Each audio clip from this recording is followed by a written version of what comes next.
আমন্ত্রণ ব্যবসা বাণিজ্য আর অর্থনীতির সবশেষ খবর নিয়ে নিউজ 24 এর নিয়মিত আয়োজন পূবালী ব্যাংক পিএলসি বিজনেস এক্সপ্রেসে।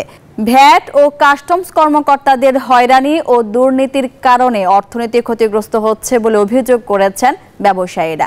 আর সাবেক পরিকল্পনা প্রতিমন্ত্রী ডক্টর শামসুল আলম বলেন, এনবিআর এর সংস্কার বিমুখতা ও হয়রানি দুঃখজনক। অর্থনীতিবিদরা বলছেন, রাজস্ব খাতের দক্ষতা বৃদ্ধি ও প্রয়োজনীয় সংস্কার করা গেলে রাজস্ব আদায় 3 গুণ বাড়তে পারে।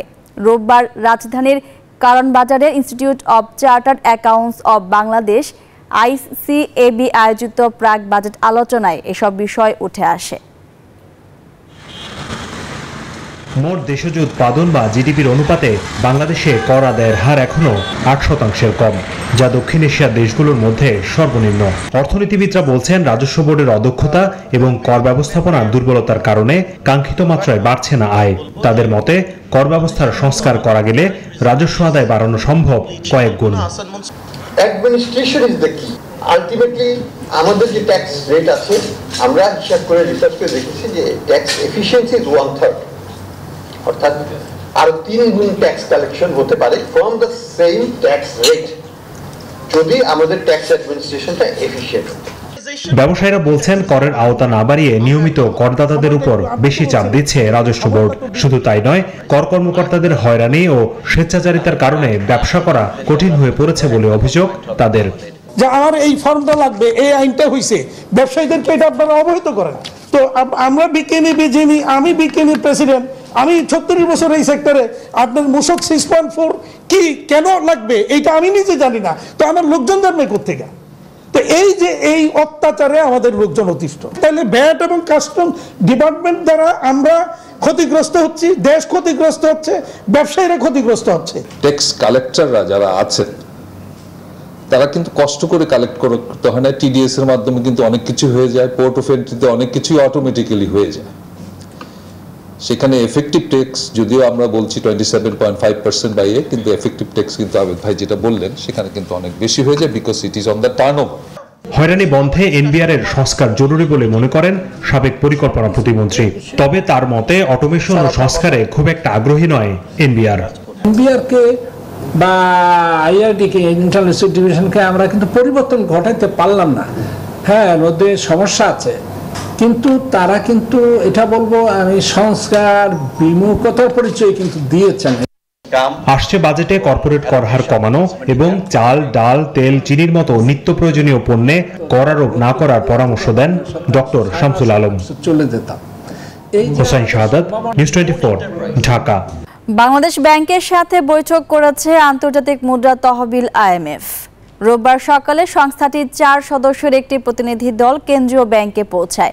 এদিন ক্রেডিট ইনফরমেশন ব্যুরো CIB ও পলিসি অ্যাডভাইজারের সাথে বৈঠক করে IMF এর প্রতিনিধি দল। এর আগে গত 21 এপ্রিল সংস্থাটির 10 সদস্যের একটি প্রতিনিধি দল বাংলাদেশে পৌঁছায়। আগামী 8 মে পর্যন্ত অর্থ মন্ত্রণালয়ের অর্থ বিভাগ, বাংলাদেশ ব্যাংক এবং জাতীয় রাজস্ব বোর্ড NBR সহ বিভিন্ন সংস্থার সাথে বৈঠক করবে IMF প্রতিনিধি দল।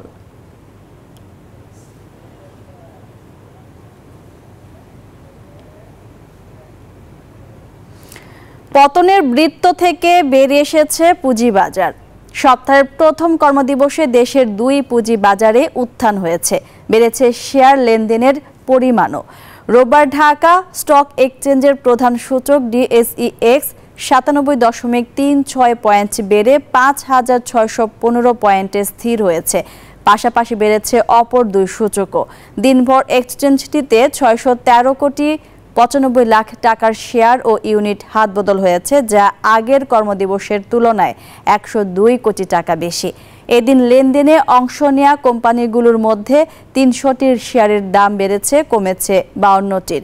বাকি 44 প্রতিষ্ঠানের শেয়ারের দাম অপরিবর্তিত ছিল। অপর বাজার চট্টগ্রাম স্টক এক্সচেঞ্জের সার্বিক সূচক রোববার 183.76 পয়েন্ট বেড়েছে। লেনদেন হয়েছে 15 কোটি 18 লাখ টাকার শেয়ার। দর্শক, এবারে জনপদের শিল্প ও বাণিজ্যের খবর।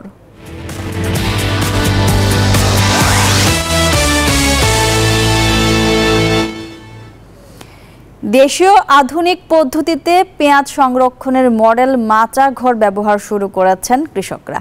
সরকারি খরচে কৃষকের বাড়িতে নির্মাণ করা 3 তলার এসব ঘরে পেঁয়াজ খুব ভালো থাকছে, পচে নষ্ট হওয়ার ঝুঁকি থাকছে না।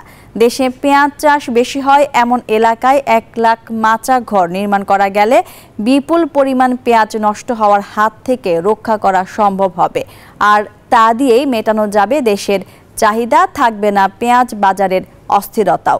কুষ্টিয়া থেকে জাহিদুজ্জামানের প্রতিবেদনে বিস্তারিত, ক্যামেরায় ছিলেন মেহেদি হাসান। দেশে পেঁয়াজ চাষ বেশি হয় এমন 60টি জেলায় কৃষকদের বাড়িতে 300টি মডেল ঘর নির্মাণ করে দিয়েছে কৃষি বিপণন অধিদপ্তর। এর মধ্যে কুষ্টিয়ার কুমারখালীর কৃষকরা পেয়েছেন 15টি ঘর। আধুনিক এসব ঘরে সহজেই বাইরের আলো বাতাস প্রবেশ করছে। ভেতরে গরম বাতাস বের করতে বসানো হয়েছে 6টি করে ফ্যান। ঘরে থাকছে আর্দ্রতা ও তাপ পরিমাপ যন্ত্র। সনাতন পদ্ধতিতে ঘরের চাতালে পেঁয়াজ সংরক্ষণের বদলে কৃষকরা এখন 3 স্তরের এই মডেল ঘরে পেঁয়াজ ও রসুন সংরক্ষণ করতে পারছে।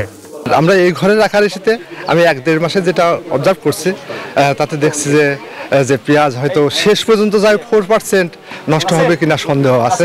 আগে সিস্টেমে পেঁয়াজ রাখতে গেলে পেঁয়াজটা 30% 40% পেঁয়াজ নষ্ট হচ্ছিল, আর এখানে 5% পেঁয়াজ নষ্ট হবে কিনা সন্দেহ।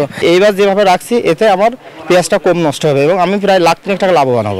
পেঁয়াজ রসুন সংরক্ষণ পদ্ধতি আধুনিকায়ন প্রকল্পের আওতায় কৃষকদের প্রশিক্ষণ ও মত বিনিময় সভার আয়োজন করা হচ্ছে। প্রকল্প পরিচালক বলেন, সারা দেশে আরও 600টি ঘর নির্মাণের অনুমোদন দিয়েছে সরকার। এমন 1 লাখ ঘর নির্মাণ করা গেলে সংরক্ষণ করা পেঁয়াজ দিয়েই মিটে যাবে দেশের চাহিদা। আমরা এই 25 থেকে 30 ভাগ পচনের হাত থেকে আমরা নিচের দিকে নিয়ে এসে সর্বোচ্চ 10% লস হতে পারে, সর্বোচ্চ, এর উপরে যাবে না, এটা আমাদের টার্গেট। সনাতন পদ্ধতিতে সংরক্ষণে পেঁয়াজের প্রায় 30 ভাগই পচে নষ্ট হয়। এ কারণে চাহিদার চেয়ে বেশি উৎপাদনের পরও পেঁয়াজ আমদানি করতে হয়। বাংলাদেশের যে সকল জায়গায় পেঁয়াজ বেশি উৎপাদিত হয়, সেই বেশি উৎপাদনশীল জায়গাগুলোতে যারা কৃষক রয়েছেন তাদেরকে এটার আওতায় আনলে আমি বিশ্বাস করি অবশ্যই পেঁয়াজের যে অস্থিতিশীল বাজার রয়েছে সেটি থেকে আমরা মুক্তি লাভ করব। সংরক্ষণের ঝামেলা এড়াতে অধিকাংশ কৃষক মৌসুমেই পেঁয়াজ বিক্রি করে দিতেন। মডেল ঘরে এখন 300 মন করে পেঁয়াজ সংরক্ষণ করতে পারায় কৃষকরা যখন ভালো দাম পাবেন তখনই বিক্রি করতে পারবেন। Zahiduzzaman, news 24, Kushtia. Pubali bank PLC business এক্সপ্রেসের সময় হলো একটা বিরতি নেবার, ফিরছে আরো খবর নিয়ে, সঙ্গেই থাকুন। বিরতির পর আবারও স্বাগত জানাচ্ছি পূবালী ব্যাংক পিএলসি বিজনেস এক্সপ্রেসে। শুরু হলো স্বপ্ননিবাস এসেটস লিমিটেডের 2 দিন ব্যাপী আবাসন মেলা। ধানমন্ডি 15 নম্বর স্টাফ কোয়ার্টারে অনুষ্ঠিত হচ্ছে জমকালো এই উৎসব। মেলা উদ্বোধন করেন স্বপ্ননিবাস এসেটস লিমিটেডের ব্যবস্থাপনা পরিচালক মোহাম্মদ সোলেমান শাউন এবং উপব্যবস্থাপনা পরিচালক মোহাম্মদ মহিদুর রহমান রাহাত। ডাউন পেমেন্টের নেই ভয়, কিস্তি দিলেই স্বপ্ন জয় স্লোগানকে সামনে রেখে 29টি প্লটের জন্য অনেক অনেক অফারের সমারোহ নিয়ে চলছে 2 দিন ব্যাপী এই আবাসন মেলা। প্রথম দিন মেলা প্রাঙ্গণে ছিল ক্রেতা সাধারণের উপচে পড়া ভিড়।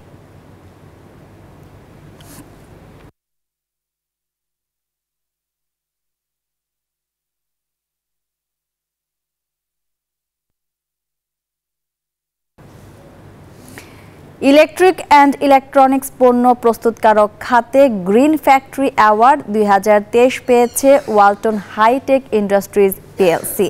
শ্রম ও কর্মসংস্থান মন্ত্রণালয়ের নীতিমালার আওতায় অপরিহার্য প্রতিপালন, পরিবেশগত প্রতিপালন, প্রাতিষ্ঠানিক প্রতিপালন, উদ্ভাবনী কার্যক্রম বিবেচনা করে ওয়ালটনকে এই অ্যাওয়ার্ড দেওয়া হয়।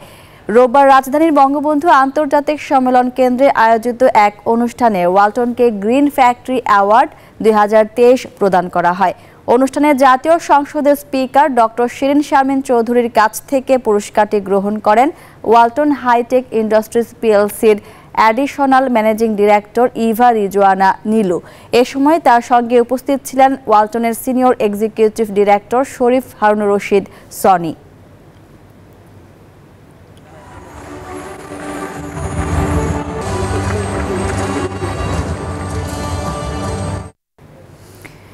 ভূমধ্যসাগর পাড়ি দিয়ে ইতালিতে আসা অবৈধ অভিবাসীদের নভেম্বরে আলবেনিয়ায় পাঠাবে জর্জিয়া মেলোনি সরকার। সম্প্রতি এ বিষয়ে আলবেনিয়ার সাথে একটি চুক্তি করেছে ইতালি। চুক্তির পর থেকে এ নিয়ে তীব্র সমালোচনার মুখে ইতালির সরকার। ইউরোপে আশ্রয় প্রার্থী ঠেকাতে এই ধরনের সিদ্ধান্ত মানবাধিকার লঙ্ঘন বলে মনে করে অভিবাসন সংস্থাগুলো। ইতালির রোম থেকে এন্ড্রু রিয়াজ হোসেনের প্রতিবেদন। ভাগ্য বদলের আশায় জীবনের ঝুঁকি নিয়ে প্রতি বছর ভূমধ্যসাগরে অবৈধভাবে পাড়ি দিচ্ছে হাজারো মানুষ, যাদের গন্তব্য ইতালি। তীরে পৌঁছে আশ্রয় চাওয়া বিদেশিদের মধ্যে শীর্ষ 3-এ আছে মিশর, তিউনিসিয়া ও বাংলাদেশ। চলতি বছরের প্রথম 9 মাসে 11,029 জন বাংলাদেশি সাগরপথে ইতালি পৌঁছেছে।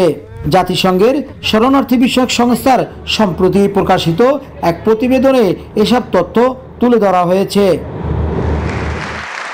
এত আশ্রয়প্রার্থী দল সামলাতে হিমশিম খাওয়া ইতালির জর্জিয়া মেলোনি সরকার কঠোর করছে অভিবাসন নীতি। এর অংশ হিসাবে ইতালি পুলিশের হাতে আটক অবৈধ অভিবাসীদের আলবেনিয়ায় পাঠাতে চায় দেশটির সাথে চুক্তি করছে মেলোনি সরকার। চুক্তি বাস্তবায়নে সেখানে 2টি আশ্রয় শিবির গড়ে তোলা হচ্ছে। আলবেনিয়ার আশ্রয় কেন্দ্রগুলো চলতি বছরের নভেম্বরে চালু হতে পারে। ইউরোপ প্রবেশের এই পথ বন্ধ হওয়াকে মানবাধিকার লঙ্ঘন বলছেন প্রবাসী বাংলাদেশিরা। আলবেনিয়া সংসদের পর ইতালির সিনেটেও পাশ হয়েছে অভিবাসন ঠেকানোর এই বিতর্কিত আইন। বলা হচ্ছে ইতালি ও আলবেনিয়া 2 দেশের চুক্তি অনুযায়ী ভূমধ্যসাগর থেকে যেসব অভিবাসীদের ইতালি উদ্ধার করবে কেবল তাদেরই আলবেনিয়ায় পাঠাতে পারবে রোম। মেলোনি সরকার মানবিক হবার অনুরোধ বাঙালি কমিউনিটির। আলবেনিয়ার সাথে যে চুক্তি করেছে তারা কিন্তু আর ইতালিতে রাখবে না, সরাসরি আলবেনিয়াতে পাঠাবে। পর্যায়ক্রমে যখন কেস না টিকবে তখন যার যার দেশে পাঠিয়ে দেবে। আমি মনে করি যারাই আসবেন অবৈধ পথে সে সতর্ক হন, বৈধভাবে আসুন। এই চুক্তি দেশের জাতীয় নিরাপত্তার জন্য হুমকি বলে তীব্র সমালোচনা করছে আলবেনিয়া ও ইতালির বিরোধী রাজনৈতিক দলগুলো। অভিবাসী বাংলাদেশি যারা ইতালিতে লিবিয়া হয়ে প্রবেশ করবেন তাদের আর ইতালিতে স্থান হবে না বলে বলছেন অভিবাসী বিশ্লেষকরা। আর প্রবাসী বাংলাদেশি কমিউনিটির নেতৃবৃন্দ বলছেন বৈধভাবে ইতালিতে আসার জন্য অবৈধ পথ পরিহার করে বৈধভাবে ইতালিতে আসলে মিলবে বৈধতা, পাশাপাশি কর্মক্ষেত্র সৃষ্টি হবে। ইতালি রোম থেকে রিয়াজ হোসেন, নিউজ 24। আর এ ছিল পূবালী ব্যাংক পিএলসি বিজনেস এক্সপ্রেসের এখনকার মতো আয়োজন। এতক্ষণ সাথে থাকার জন্য ধন্যবাদ সবাইকে।